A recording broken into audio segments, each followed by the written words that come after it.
Hello students, I'm Divya Kashyap from Success Series Education. Today I will conduct a quiz of MCQs from class 10, chapter 12, that is electricity. So what I'm going to do is, I will share a question, give you 4 options. You can make guesses in the live chat and after 10 seconds, I will give you the answer and discuss it.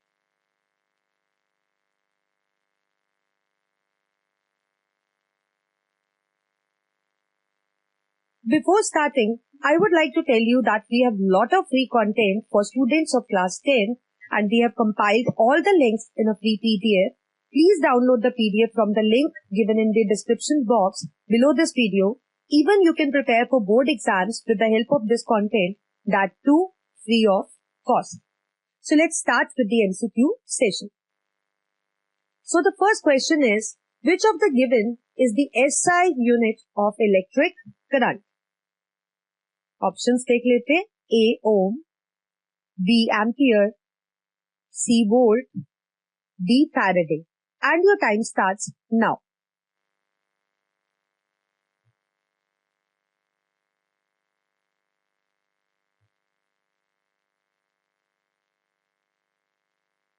Time is up and the correct answer is option B, that is ampere. हमारे पास जो current होता है उसको हम आई से denote करते हैं और होता क्या है, it is rate of flowing charge, basically Q upon T. और अगर हम आई का SI यूनिट देखें तो SI यूनिट होता है करंट का ampere. Next question is, when one unit electric charge moves from one point to another point in an electric circuit, then the amount of work done in joules is known as A, electric current, B, electric resistance, C, electric conductance, D, potential difference. And your time starts now. आपको बताना है कि जब charge एक point से दूसरे point पे circuit में मूव होता है तो अमाउंट ऑफ वर्क जो जूल्स में होता है उसको हम क्या बुलाते हैं.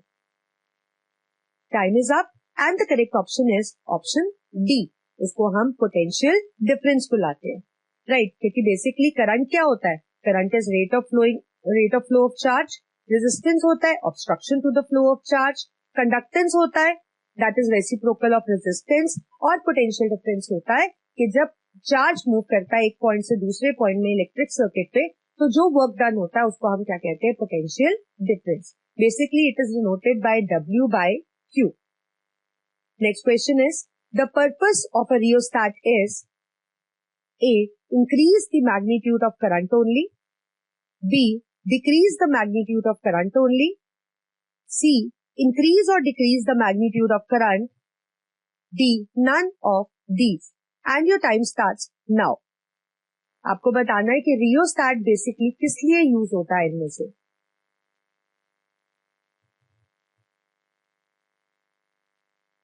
And the correct option is option C.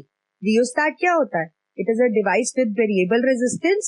और रेजिस्टेंस आपको पता है कि करंट को बढ़ा भी सकती है और कम भी कर सकती है, क्योंकि अगर कभी रेजिस्टेंस ज्यादा है, अगर किसी चीज की रेजिस्टेंस ज्यादा होती है तो उसमें से करंट कम विड्रॉ होता है, और अगर किसी की रेजिस्टेंस लेस होती है तो उसमें से जो करंट विड्रॉ होता है वो ज्यादा होता है. तो अगर किसी की वेरिएबल रेजिस्टेंस है, राइट, उसकी रेजिस्टेंस को हम ज्यादा या कम कर सकते हैं तो वो करंट को भी कम या ज्यादा चेंज कर सकती है.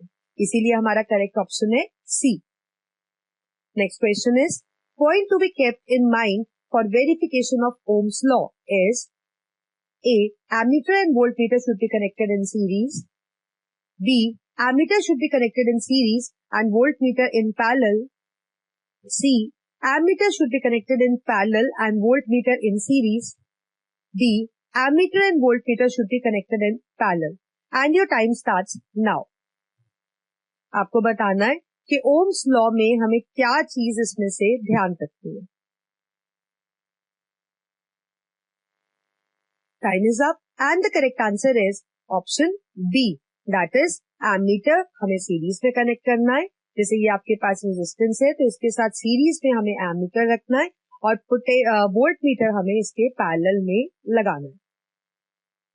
Next question is, The relation between potential difference V and the current I was discovered by A Newton, B ampere, C Ohm, D Volta and your time starts now. हमें बताना है कि जो रिलेशन है potential difference और current के बीच में वो इनमें से किसने हमें दिया था। Time is up and the correct option is option C. It was given by Ohm and it is called as Ohm's law and basically it is V is directly proportional to I, or we can write it as removing proportionality sign that V is equal to IR, where R is a constant called as resistance. So this was given by Ohm. Next question is, on which of the given resistance does not depend? A. Length of a conductor, B. Area of cross section, C. Temperature, D. Density. हमें बताना है कि resistance इनमें से कौन सी चीज पे depend नहीं करती और आपका टाइम स्टार्ट होता है अब।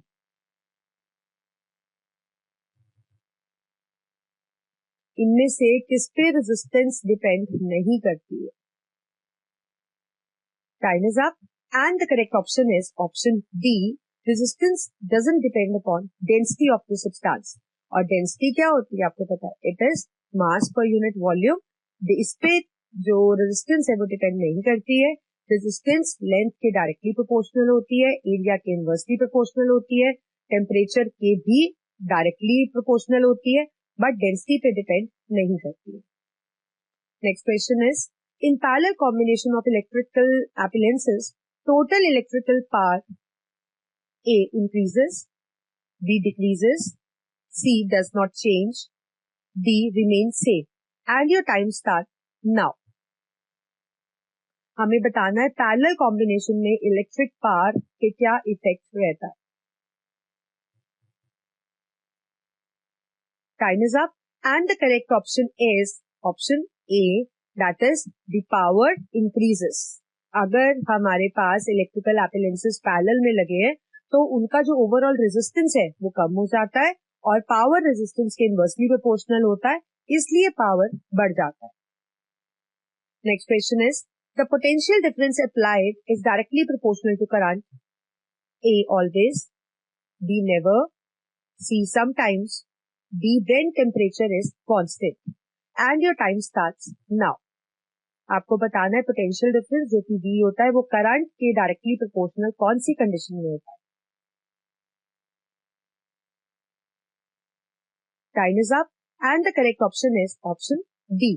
It is the V is potential difference और ये डायरेक्टली प्रोपोर्शनल करंट के होता है और हमें पता है ये ओम्स लॉ है और जो ओम्स लॉ है ये एप्लीकेबल होता है only when the temperature is constant. Next question is, there is a wire of length L and cross section area A. Which of the given have least resistance? A length doubled, area half, B length tripled, area doubled, C length half, area doubled, D the original wire, and the time starts now.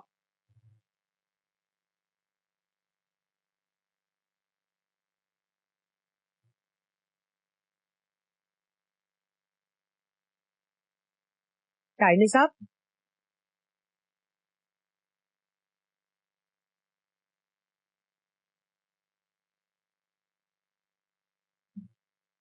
And the correct option is option C.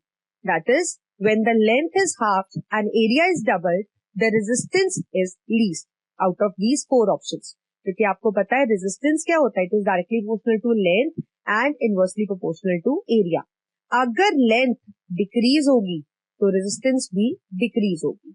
Similarly अगर area पे अगर हम effect देखें, area अगर increase होगा तो भी resistance कम होगी। अब फर्स्ट केस में हमें दिया था कि लेंथ बढ़ रही है, लेंथ डबल हो रही है तो रेजिस्टेंस भी बढ़ेगी यहाँ, तो इसलिए ये तो आप कंसिडर करोगे ही नहीं। अब इसमें भी लेंथ बढ़ रही है तो भी आप कंसिडर नहीं करोगे।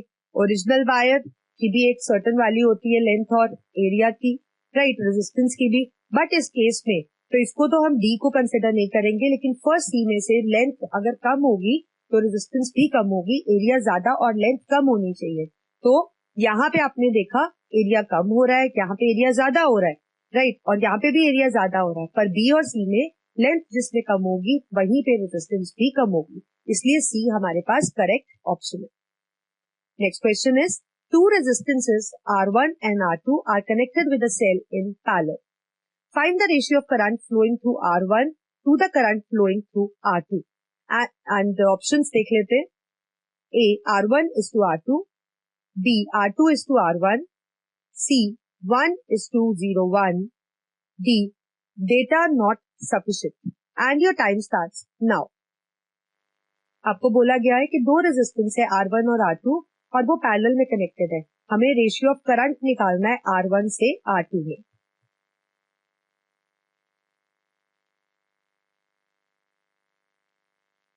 And the correct answer is option D, that is data not sufficient. क्योंकि देखिए आपको दिया है कि R1 और R2 पैरेलल कॉम्बिनेशन में, ठीक है. हमें पता है कि पैरेलल के अंदर करंट इनमें डिस्ट्रीब्यूट हो जाता है, और हमें ये भी पता है कि अब कितना करंट इससे पास करेगा या R2 से पास करेगा वो डिपेंड करता है वैल्यू ऑफ रेजिस्टेंस पे. और यहाँ पे हमें कुछ भी नहीं दिया कि R1 ज्यादा है या R2 ज्यादा है या R1 कम है या R2 कम है, तो हमें ये चीजें नहीं दी है. So that is the reason B is the correct option, that is data not sufficient. Next question is, amount of energy delivered by a power of 1 kilowatt in 1 hour is called A, kilogram second, B, kilowatt second, C, watt hour, D, kilowatt hour. And your time starts now. आपको दिया है कि अगर power 1 kilowatt है और time 1 our है तो amount of energy का यूनिट क्या होगा इसमें से. Time is up and the correct option is option D, it would B kilowatt hour. क्योंकि हमें पता है electric energy is power into time, और यहाँ पे हमें पावर किलोवाट और टाइम आवर में दिया है, तो ये हमारे पास बन जाता है kilowatt hour. Next question is, in SI unit, joule per coulomb is equal to A, volt, B, Newton's law, C, Pascal, D, omega. And your time starts now.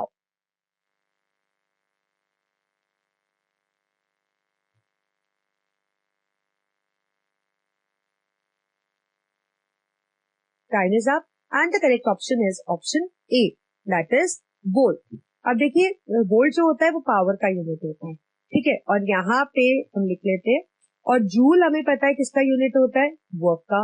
और कूलम हमें पता है किसका यूनिट होता है, कूलम होता है charge का, राइट. और हमें पता है कि एज पर the definition V is equal to W upon Q. तो V का यूनिट हमने अगर यहाँ पे लिखे, V मतलब पोटेंशियल डिफरेंस का, तो वो हमारे पास क्या होता है, वोल्ट. और वर्क का होता है जूल और चार्ज का होता है कूलम. तो ये बन गया जूल पर coulomb, so it is equal to volt. So that is the reason A is the correct option. Next question is, if the current flowing through a fixed resistor is half, the heat produced in it will become A, double, B, half, C, 1/4, D, 4 times. And your time starts now.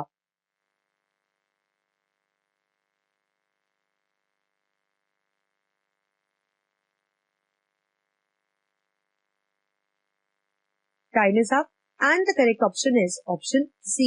It will be 1/4.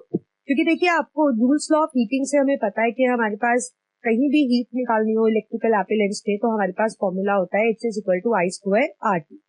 अब आपको दिया है यहाँ पे current half हो रहा है, current क्या हो रहा है, हाफ. तो ऑब्वियसली हीट क्या होगी, इट विल बी 1/4, क्योंकि H हमारे पास डायरेक्टली प्रोपोर्शनल है I square. So that is the reason C is the correct option. अब हमारे पास क्वेश्चन दिया है, a wire of resistance R1 and R2 are connected in parallel. The formula to calculate equivalent resistance would be A, R1 is equal to R1 plus R2. B, R1 is equal to R by small r. C, 1 by R is equal to 1 by R1 plus 1 by R2. D, none. And your time starts now.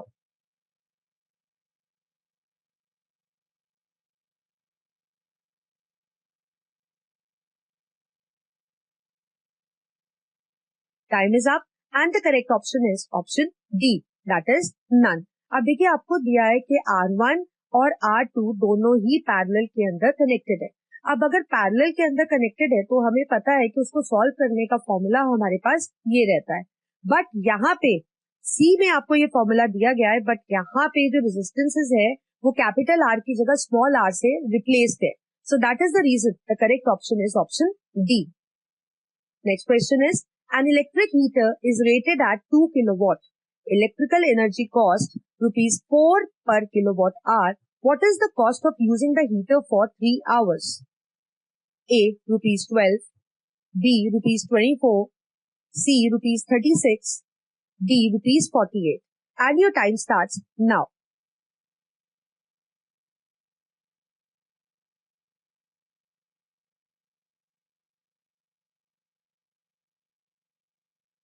Time is up and the correct option is option B. It would be rupees 24. क्योंकि आपको पता है कि हमारे पास electrical appliances का energy अगर हमें निकालना हो, it is calculated by the formula is equal to एनटीटी. अब यहाँ पे एक इलेक्ट्रिक हीटर है जिसका पावर है 2 किलोवाट और वो यूज होता है 3 घंटे के लिए. तो जो टोटल एनर्जी कंज्यूम करता है इट इज 6 किलोवाट आवर. अब 1 किलोवाट आवर की कॉस्ट है 4 रुपीज, तो 6 किलोवाट आवर की कॉस्ट कितनी होगी? It would be rupees 24. इसीलिए बी हमारा करेक्ट ऑप्शन है. Next question is, the commercial unit of energy is A watt, B watt hour, C kilowatt hour, D kilo joule. And your time starts now. आपको बताना है कि commercial unit हमारे पास energy को calculate करने का क्या है. Time is up and the correct option is option C. It is kilowatt hour. Kilowatt hour जो होता है उसमें हम इलेक्ट्रिक एनर्जी को कैलकुलेट करते हैं. Next question is, the unit for expressing electric power is A volt, B joule, C coulomb, D watt. And your time starts now.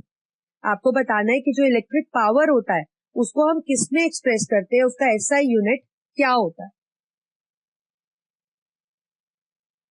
Time is up and the correct option is option D. Power को हम what के अंदर express करते हैं.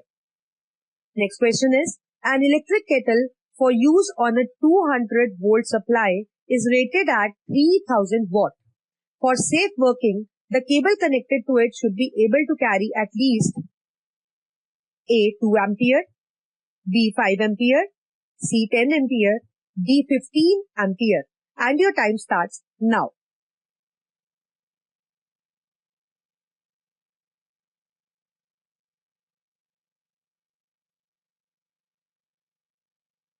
Time is up and the correct answer is option D, that is 15 ampere. आपको पता है कि पावर का फॉर्मूला होता है आपके पास P is equal to V into आई.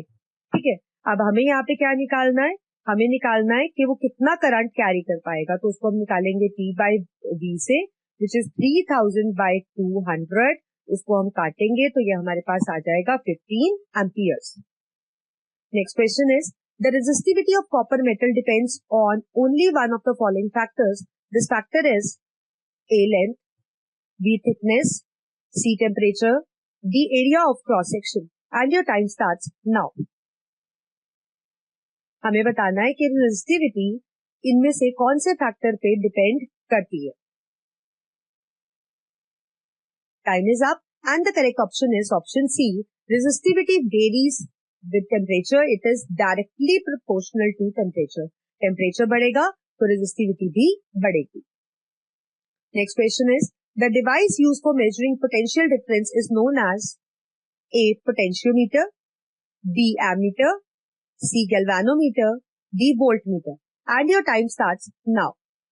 हमें बताना है कि पोटेंशियल डिफरेंस मतलब कि V जिसको हम कहते हैं, पोटेंशियल डिफरेंस हम सर्किट में कौन से इंस्ट्रूमेंट से मेजर कर सकते हैं. टाइम इज अप और हमारा करेक्ट ऑप्शन है option D. Voltmeter is a device which is connected in parallel combination to the resistance और वो potential difference को measure करने के लिए use होता है. Next question is, a car headlight bulb working on a 12 volt car battery draws a current of 0.5 ampere. The resistance of light bulb is A 0.5 ohm, B 6 ohm, C 12 ohm, D 24 ohms. And your time starts now.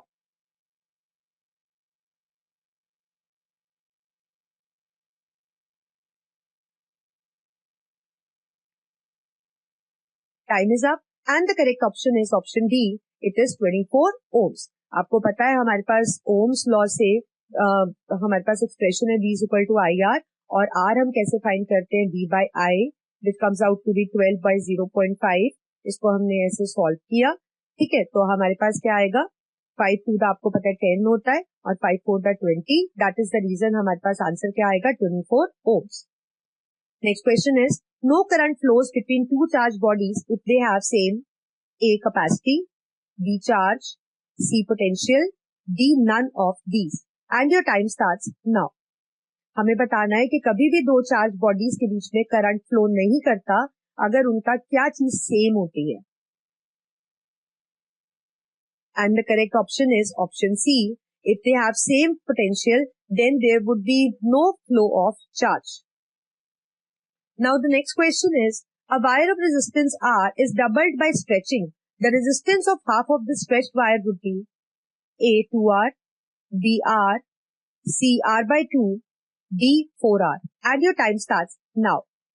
हमें बताना है कि resistance एक wire को हमने stretch कर दिया है कि ऑलमोस्ट वो डबल हो गई है, ठीक है, अपनी लेंथ के. तो हमें बताना है कि रेजिस्टेंस उसकी आधी वायर की कितनी होगी. सो आधी वायर की जो उसकी रेजिस्टेंस होगी that is going to be R. That is option B. The reason being कि जब आप वायर आपके पास इतनी है आपने उसको डबल कर दिया है, ठीक है, तो रेजिस्टेंस भी क्या हो जाएगी उसकी डबल हो जाएगी. बट हमें हाफ पार्ट का पूछा है तो हाफ पार्ट की रेजिस्टेंस क्या होगी आर. तभी आर और आर हमारे पास क्या होगा 2R. Next question is which of the given is not correct? A 1 volt is equal to 1 watt is equal to 1 horsepower. B 1 volt into 1 coulomb is equal to 1 joule. C watt hour can be expressed in electron volt. D 1 volt into 1 ampere is equal to 1 joule. And your time starts now.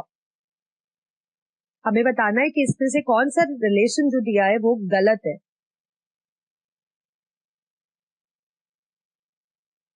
Time is up and the correct option is option A. A is wrong क्योंकि देखिए यहाँ पे दोनों ही चीजें power को represent कर रही है और ऐसा एज सच हमारे पास कोई फॉर्मूला नहीं होता.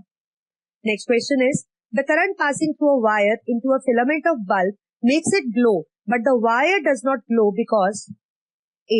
The wire has more resistance than the filament. B. Less current flows in the wire than in the filament. C. The wire has less resistance than the filament. D. None of these. And your time starts now. आपको बताना है कि एक wire में से जो current pass करता है बल्ब का फिलामेंट तो ग्लो होता है पर वायर ग्लो नहीं होती है. The reason being that is the option C, that is the wire has less resistance than the filament. So with this we come to an end of this MCQ quiz. I hope you enjoyed the session और आपको समझ आ गए होंगे ये important questions, right? So we'll meet in the next MCQ session with new concept, that is the next chapter. So till then, take care. So me, Divya Kashyap, signing off.